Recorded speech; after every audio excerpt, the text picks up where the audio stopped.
ಹಸು ಕರು ಎಮ್ಮೆಗಳೆಲ್ಲ ಇರ್ಬೋದು. ಬಿಸಿಲು ನೋಡಿದ್ರೆ ಜೋರಾಗದೆ. ದೂರ ಉಳ್ಕೊಂಡು ಹೋಗ್ಬೇಡ್ವೋ. ಸಂಜೆ ವಾಪಸ್ ಬರುವಾಗ ಲೇಟ್ ಆಗ್ತದೆ ಅಂದ್ರೆ ಕೇಳೋದೇ ಇಲ್ಲ ಇವಾಗ.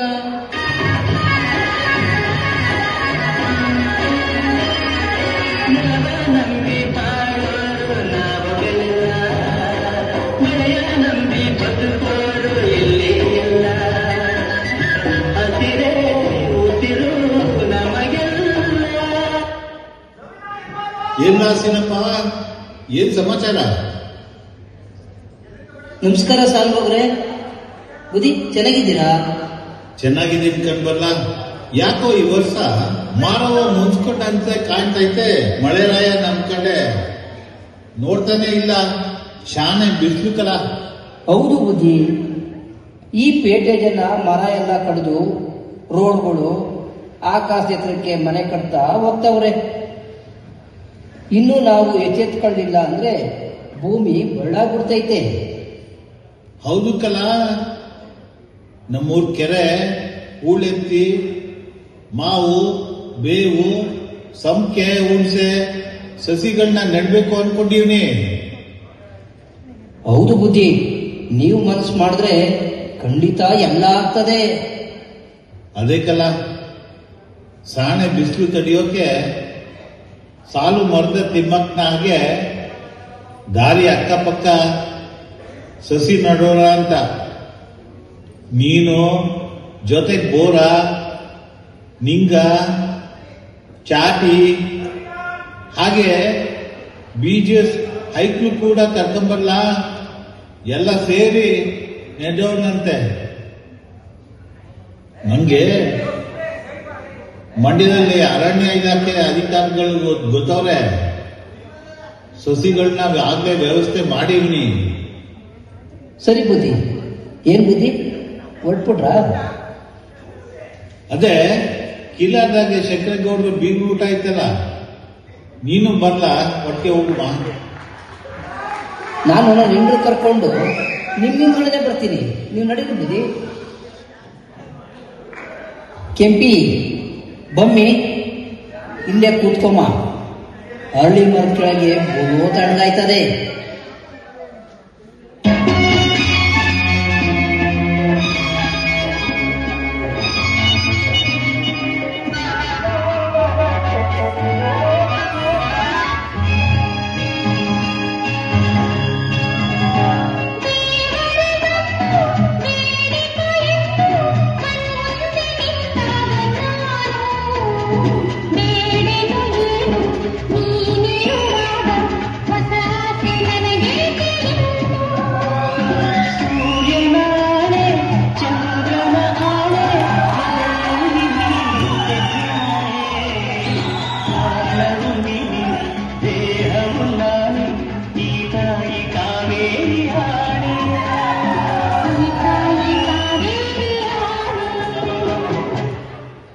ಎಲ್ಲಿ ಹೋದ್ರು? ಜೊತೆಲೆ ಬರ್ತಾ ಇದ್ರು. ಇಲ್ಲೇ ಬಾ ಕೂತ್ಕೋ. ಅರಳಿ ಮರದ ಕೆಳಗೆ ತಂಪ ಗಾಳಿ ಬರ್ತೈತೆ. ಅದೇನು ಆತ್ರಿಗೆ ಟಾಂಚನೆಯ ಅಂಟಂಗಾಡ್ತೀಯ? ಎಲೆ ಖಾಲಿ ಆಗಿತ್ತು. ಗೌಡ್ರ ತೋಟಕ್ಕೆ ಕಿತ್ಕೊಂಬರಕ್ ಹೋಗಿದ್ದೆ. ನಮ್ ತೋಟದಲ್ಲೇ ಐತಲ್ಲ ಎಲೆ. ಅವ್ರಿಗೆ ನಮ್ಗೆನೆ, ನಮ್ಮೇಲೇನು ನಮ್ಗೆನೆ. ಏನ್ ಗೊತ್ತಾಗತ್ತಿಲ್ಲ. ಆಯ್ತು ಬಿಡು. ನಿನ್ ಇದ್ದಿದ್ದ ಏನು ಶಾಂತ ತಾವ ಮಾತಾಡ್ತಿದ್ದೆ? ಶಾನ್ಭೋಗರು ಈ ವರ್ಷ ಬಿಸಿಲು ಜಾಸ್ತಿ ಇದೆ, ಮಳೆ ಕಡಿಮೆ ಆಯ್ತು. ಅದಕ್ಕೆ ಅರಣ್ಯ ಇಲಾಖೆಯಿಂದ ಸಸಿ ಕೊಡಿಸ್ತೀನಿ, ಐಕ್ಳು ಕರ್ಕೊಂಡು ಬಾ, ಸಸಿ ನೆಡುವ ಅಂತ ಅಂದ್ರು. ಹೌದು, ಸಸಿ ನೆಟ್ರೆ ಮಳೆ ಚೆನ್ನಾಗಿ ಆಗತ್ತೆ, ಬಿಸಿಲು ಕಡಿಮೆ ಆಗುತ್ತೆ. ಶಾಂತ ಮಾತು ದಿಟ್ಟಾನೆ. ಅದೇನು ತುಕು ತುಕು ಅಂತ ಕುದುರೆ ಆಯ್ತು. ಸುಮ್ಮನೆ ಕುಂತ್ಕೊಳಕ್ ಆಗಲ್ಲ. ಯಾಕಂದ್ರೆ ನಿನಗೆ ನಾನು ಗುಗ್ರಿ ಆಡೋದು ಇಷ್ಟ ಆಗಕ್ಕಿಲ್ವಾ? ಹೋಗ್ಲಿ ಬಿಡಮ್ಮಿ, ನಾವೆಲ್ಲ ಆಡ್ಬಿಟ್ಟಿದ್ ನಾವು ಆಡ್ತಾವನೆ. ನಾನು ನೀನು ಆಡಕ್ಕಾಯ್ತದ? ನೀನೇ ಅವ್ನ ಹಾಡು ಮಾಡ್ತಿರೋದು. ನಂಗಂತೂ ಸಾಕಾಗೋಯ್ತು ನಿಮ್ಮಿಬ್ರ ಜೊತೆ ಹೆಂಗಿ ಮಾಮ ಕತೆ ಹೇಳಿ ಇಷ್ಟು ದಿವಸ ಆಯ್ತು. ಒಂದು ಕತೆ ಹೇಳಿ ಮಾಮ. ನಿನ್ಗೊಂದು ಕತೆನಾ? ಹಿಂದೆ ಲವ್ ಬಿಡುತ್ತದೆ. ಹಿಂದೆ ಅಂದರೆ ಹಿಂದೆ ಅಲ್ಲ, ಒಂದಾನೊಂದು ಕಾಲದಲ್ಲಿ ಒಂದು ಊರಲ್ಲಿ ಒಬ್ಬ ಜಮೀನ್ದಾರ್ ಇದ್ದಂತೆ. ಅವನಿಗೆ 3 ಜನ ಗಂಡು ಮಕ್ಕಳು. ಸಣ್ಣವರಿದ್ದಾಗ ಎಲ್ಲ ಒಟ್ಟಿಗೆ ಇದ್ರು. ಬೆಳೀತಾ ಬೆಳೀತಾ ದೊಡ್ಡ ಮಗ ಅಪ್ಪನ ಜೊತೆ ಜಮೀನೆಲ್ಲ ನೋಡ್ಕೊಂಡು ಅಪ್ಪನಿಗೆ ಸಹಾಯ ಮಾಡ್ಕೊಂಡಿದ್ದ. 2ನೇ ಮಗ ಚೆನ್ನಾಗಿ ಓದಿ ಅಭ್ಯಾಸ ಮಾಡಿ ವಿದೇಶಕ್ಕೆ ಹೋಗಿ ಅಲ್ಲೇ ನೌಕರಿ ಮಾಡ್ತಾ ಇದ್ದಂತೆ. ಜಮೀನ್ದಾರನಿಗೆ ವಯಸ್ಸಾಯ್ತು. ಜಮೀನ್ ಏನ್ ಮಾಡೋದು ಅಂತ ಚಿಂತೆ ಬಂದು 3 ಜನನು ಕರೆಸಿ ಕೇಳದಂತೆ, ಮುಂದೆ ಯಾರು ಜಮೀನ್ ನೋಡ್ಕೋತೀರಪ್ಪ? ನನ್ನ ಆಯುಷು ಮುಗಿತಾ ಬಂತು. ಕಾಡು ಬಾ ಅಂತದೆ, ಊರು ಹೋಗುವಂತದೆ. ಅದಕ್ಕೆ 2 ಮಕ್ಕಳು ನಮ್ಗೆ ಜಮೀನು ಆಗಾಕಿಲ್ಲ, ನಿಮ್ಗೆ ಇಷ್ಟ ಬಂದಂಗೆ ಮಾಡ್ಕೋ ಅಂತ ಹೇಳಿ ಹೊರಟ್ಬಿಟ್ರು. ಆಮೇಲೆ ಜಮೀನನ್ನೆಲ್ಲ ದೊಡ್ಡ ಮಗನಿಗೆ ಬರೆದಂತೆ. ಇಲ್ಲಿಗೆ ಜಮೀನ್ದಾರನ ಕತೆ ಮುಗೀತಂತೆ. ಮಾಮ ನೋಡಲಿ, ಯಾರೋ ದೊಡ್ಡ ಮನುಷ್ಯರು ಬರ್ತಾವ್ರೆ. ಯಾರೋ ದೊಡ್ಡ ಮನುಷ್ಯರು ಕಂಡ. ಹೋಗಿ ಎಟ್ಟಿಯಿಂದ ಚಾಪೆ ತಗೊಂಬಪ್ಪ. ತಂದೆ ಕಣ್ ಮಾಮ.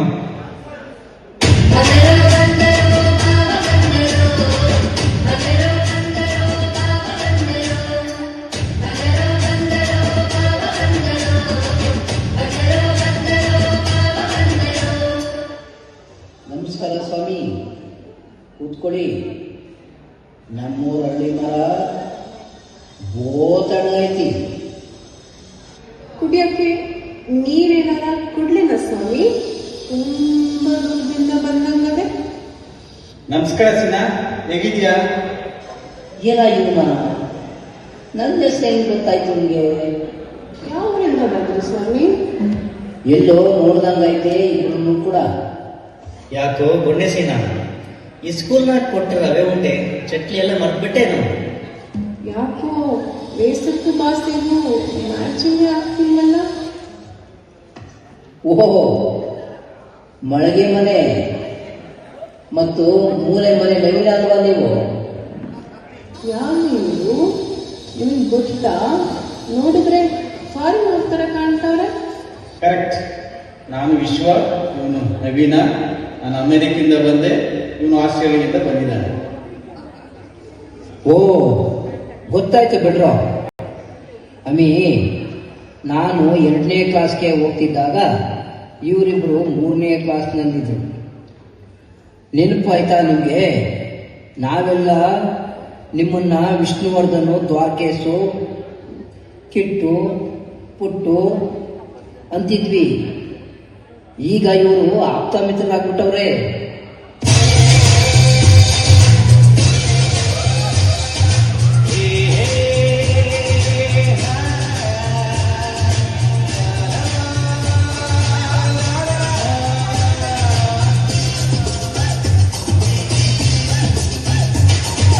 ಕಾಲವನ್ನು ತಡೆಯೋರು ಯಾರೂ ಇಲ್ಲ, ಗಾಳಿಯನ್ನು ಹಿಡಿಯೋರು ಎಲ್ಲೂ ಇಲ್ಲ. ನನ್ನಿಂದ ದೂರ ಮಾಡಲು ಎಂದೂ ಆಗಲ್ಲ. ಹೋಗೋಣ, ನಾನು ಇವನು ಯಾವಾಗ ಒಟ್ಟಿಗೆ ಇರ್ತಾ ಇದ್ವಿ. ಬಸ್ಯ ನೋಡು, ನಿಮ್ಮ ಮಾವನ ಸ್ನೇಹಿತರು ಚೆನ್ನಾಗಿ ಓದಿ ದೊಡ್ಡ ಕೆಲಸ ಮಾಡ್ತಾರೆ. ನೀನು ಶಾಲೆಗೆ ಓದದ್ ಬಿಟ್ಟು ಬರೀ ಬಿಡುಗಡೆ ಆಗ್ತೀಯ. ನಾ ಶಾಲೆಗೆ ಗೊತ್ತಿಲ್ಲ, ನಾ ಶಾಲೆಗೆ ಗೊತ್ತಿಲ್ಲ, ನಾ ಶಾಲೆಗೆ ಗೊತ್ತಿಲ್ಲ. ಮುಖಾದ್ಮೇಲೆ ದೋಸೆ ಉಯ್ಯ. ನಾ ಓದಕ್ಕಿಲ್ಲ ಅಂದ್ರೆ ಮುಂದೆ ಜೀವನ ಹೆಂಗೋ? ಇಲ್ಲೇ ನಮ್ ಜೊತೆನೆ ಇರ್ತೀಯ ಯಾವಾಗ್ಲೂ ಹಿಂಗೆ ಆಡ್ಕೊಂಡು? ನಮ್ಮ ಮಾವ ಇಲ್ವಾ, ಓದಿರೋದು 5ನೇ ಕ್ಲಾಸು, ಆದ್ರೆ ಜೋಬಾಗ್ ನೋಡು ಐಫೋನು. ಮನೇಲಿ ನೋಡು ಆಪಲ್ ಕಂಪ್ಯೂಟರ್ ಫಾರಿನೆಲ್ಲ ಸುತ್ಕೊಂಡು ಬಂದವ್ರೆ. ಎಲ್ಲ ಸೀನಾ ಹೊರಗೆ ಹೋಗಿದೀಯಾ? ಸುಂಕಿರು ಮುದುಗೆ ಅಂದ್ರೆ ಏನೇನೋ ಮಾತಾಡ್ತಾನ ನಮ್ ಬಸ್ಯ. ಸುಮ್ಮನಿರವಿ, ಅವನೇನಂದ ಅಂತ ಅವನಂಗಂತೀಯ? ಇಲ್ಲೇ ಹತ್ರ ಪಾಲಿಂಗ್ ಹೋಗಿ ಬಂದೆ ಕಣ್ರಪ್ಪ. ಅದ್ಯಾವುದು ಹತ್ರ ಫಾರಿನು? ನಾನು ಹೇಳ್ತೀನಿ, Nepal, Sri Lanka, Bhutan, Singapore, Malaysia, Bali. ಮಾಮೂನ್ ಜೊತೆ ನಾನು ನಮ್ಮ ಅತ್ತೆನೂ ಹೋಗಿದ್ವಿ. ಲೋ ಬಸ್ಯ, ಥೈಲ್ಯಾಂಡ್ ಬಿಟ್ಬಿಟ್ಟಿಯಲ್ಲೋ. ಅಯ್ಯೋ ದೇವ್ರೆ, ನಿಮ್ಮ ಮಾವ ಎಣ್ಣೆ ಮಸಾಜ್ ಮಾಡಿಸ್ಕೊಂಡ್ ಬಂದ್ರಲ್ಲ, ಮರ್ತ್ಬಿಟ್ಯಾ? ಅವತ್ ಮೀರಾ ಮಿಂಚ್ತಾ ಇದ್ರು, ನೀನೇ ನೋಡ್ಲಿಲ್ವಾ? ಪರವಾಗಿಲ್ಲ ಸೀನಾ, ವರ್ಷ ಓದ್ದೇ ಇದ್ರು ದೇಶ ಸುತ್ತಿದೀಯಾ. ನನ್ನ ವಿಷಯ ಆಗಿರ್ಲಿ, ತುಂಬಾ ವರ್ಷ ಆದ್ಮೇಲೆ ನೀವೇನು ಈ ಕಡೆ ಬಂದಿದ್ದು? ಸಾಕಾಯ್ತು ಸೀನಾ, ವಿದೇಶದ ದುಡಿಮೆ ಎಲ್ಲ. ಅದಕ್ಕೆ ಇಲ್ಲಿ ಒಂದು 30 ಎಕರೆ ಜಮೀನು ತಗೊಂಡಿದ್ದೀನಿ, ವ್ಯವಸಾಯ ಮಾಡೋಣ ಅಂತ ಬಂದಿದ್ದೀನಿ. ಅದೇ ನಮ್ಮೂರ ಕುಂಬೇಗೌಡರ ಜಮೀನು. ಮಾಮ, ಅಲ್ಲಿ ಬರೀ ಬಂಡೆ ಐತೆ, ವ್ಯವಸಾಯ ಮಾಡಕ್ಕೆ ನೀರಿಲ್ಲ. ಬಸ್ಯ, ದೊಡ್ಡೋರ್ ಮಾತಾಡುವಾಗ ತೆತ್ತುಗಿರೋ. ಬಸ್ಸಿಯ ಸರಿಯಾಗಿ ಹೇಳವನೆ ಬಿಡವಿ. ನವೀನ, ನೀರಿಲ್ಲದ ಜಾಗದಲ್ಲಿ ನೀವೇನ್ ವ್ಯವಸಾಯ ಮಾಡ್ತೀರಾ? ತಂತ್ರಜ್ಞಾನದಲ್ಲಿ ನಮ್ಮ ಭಾರತ ದೇಶ ಅಮೆರಿಕಾಗಿಂತಲೂ ಮುಂದಿದೆ. ಸ್ಯಾಟಲೈಟ್ ಇಂದ ಯಾವ್ಯಾವ ಜಾಗದಲ್ಲಿ ನೀರಿದೆ, ಎಲ್ಲೆಲ್ಲಿ ಬೋರ್ ಹಾಕಬಹುದು ಅಂತ ತಿಳ್ಕೋಬಹುದು. ಸ್ಯಾಟಲೈಟ್ ಅಂದ್ರೆ ಡಾಕ್ಟರ್ ಅಬ್ದುಲ್ ಕಲಾಂ ಆಕಾಶಕ್ಕೆ ಬಿಟ್ಟಿದ್ರಲ್ಲ. ಕರೆಕ್ಟ್. ಆದರೆ ದೇಶದ ತುಂಬಾ ಜನಕ್ಕೆ ಇದರ ಅರಿವೇ ಇಲ್ಲ. ಹೌದು, ಮಣ್ಣಿನ ಪರೀಕ್ಷೆ ಮಾಡಿ ಅದರ ಗುಣಮಟ್ಟ ಹಾಗೂ ವಾತಾವರಣಕ್ಕೆ ಸೂಕ್ತವಾದ ಬೆಳೆಗಳನ್ನು ಬೆಳೆಯಬಹುದು. ಅದಕ್ಕೆ ಸರ್ಕಾರ ಅನುದಾನವನ್ನು ಕೊಡುತ್ತೆ, ಬೆಳೆ ವಿಮೆ ಕೊಟ್ಟು ಸಹಾಯನೂ ಮಾಡುತ್ತೆ. ನೀವಿಲ್ಲಿ ವ್ಯವಸಾಯ ಮಾಡ್ತಾ ಇದ್ರೆ ನಿಮ್ಮ ಕುಟುಂಬ ಇಲ್ಲಿರುತ್ತಾ ಇಲ್ಲ ಅಲ್ಲೇ ಇರ್ತದ? ಇಲ್ಲ ಸೀನಾ, ಅವರು ಇಲ್ಲಿ ಬರ್ತಾರೆ. ಈ ಹಣ್ಣಿನಿ ಪಿಜ್ಜಾ ಬರ್ಗರ್ ಸಿಗಲ್ಲ ಸ್ವಾಮಿ, ನೀವು ತಿನ್ನಕ್ಕೆ ಏನ್ ಮಾಡ್ತೀರಾ? ನನ್ನ ಹೆಂಡತಿ ಇಲ್ಲೇ CM ದೊಡ್ಡಿಯವರು ರಾಗಿ ಮುದ್ದೆ ಮಾಡ್ತಾಳೆ, ಮಕ್ಕಳಿಗೂ ತಿನ್ನೋದು ಬೆಳೆಸಿದ್ದಾಳೆ. ಅಮೆರಿಕ ಮಕ್ಕಳು ಮೈಕಲ್ ಜಾಕ್ಸನ್ ತರ ಡ್ಯಾನ್ಸ್ ಮಾಡ್ತಾರೆ, ಕೇಳತ್ತೆ. ಸುಮ್ಕಿರು, ಅವ್ರಿಗೆ ನಮ್ ಡ್ಯಾನ್ಸ್ ಬಂದಿತ್ತ? ಭರತನಾಟ್ಯ ಅಂದ್ರೆ ಸುಮ್ಮನೆ ಕೈಕಾಲ್ ಅಲ್ಗಾಡ್ಸ್ದಂಗಲ್ಲ. ಇಲ್ಲ ಕಣ ಬಸ್ಯ, ನಮ್ಮ ಮಕ್ಕಳು ಕರ್ನಾಟಕ ಸಂಗೀತನೂ ಕಲಿತಿದ್ದಾರೆ, ಭರತನಾಟ್ಯನೂ ಬರುತ್ತೆ. ಮುಂದಿನ ವಾರ ರವೀಂದ್ರ ಕಲಾಕ್ಷೇತ್ರದಲ್ಲಿ ಒಂದು ಕಾರ್ಯಕ್ರಮ ಇದೆ, ನೀವೆಲ್ಲ ತಪ್ಪದೇ ಬರಬೇಕು. ಮತ್ತೆ ಸರಿ ಬಿಡಪ್ಪ, ಅವರು ನಮ್ ಕನ್ನಡ ಗೊತ್ತಾಯ್ತಾ? ಕನ್ನಡ ಮಾತಾಡ್ತಾರೆ, ಬರೀತಾರೆ, ಓದ್ತಾರೆ, ಕನ್ನಡದಲ್ಲೇ ಪದ್ಯನೂ ಬರೀತಾರೆ. ಓ, ನಮ್ಮ ಸಂಸ್ಕೃತಿ ಬಿಟ್ಟಿಲ್ಲ ನೀವುಗಳು? ಇಲ್ಲ ಸೀನಾ, ನಾವು ಭಾರತೀಯರು, ಕರ್ನಾಟಕದವರು, ಮಂಡ್ಯದವರು. ಆಕಾಶದಲ್ಲಿ ಬೆಳೆದ್ರು ನಾವು ಬೇರನ್ನು ಮರ್ತಿಲ್ಲ.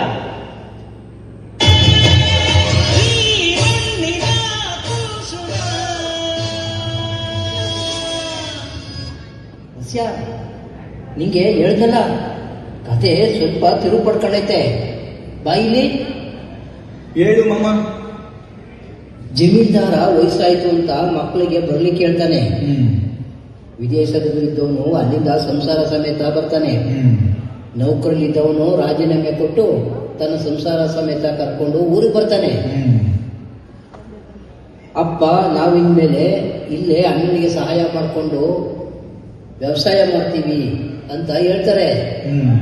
ಆಗ ಜಮೀನ್ದಾರನ ಕಾಯಿಲೆ ಎಲ್ಲ ಖುಷಿಗೆ ಮಾಯವಾಗಿ ಎಲ್ಲ ಅಕ್ಕಪಕ್ಕ ಜಮೀನೆಲ್ಲ ಕೊಂಡ್ಕೊಂಡು ಸುಖವಾದ ವ್ಯವಸಾಯ ಮಾಡಿಕೊಂಡು ನೆಮ್ಮದಿಯಾದ ಬದುಕನ್ನು ನಡೆಸ್ತಾರೆ. ಇಲ್ಲಿಗೆ ಕತೆ ಮುಗೀತು.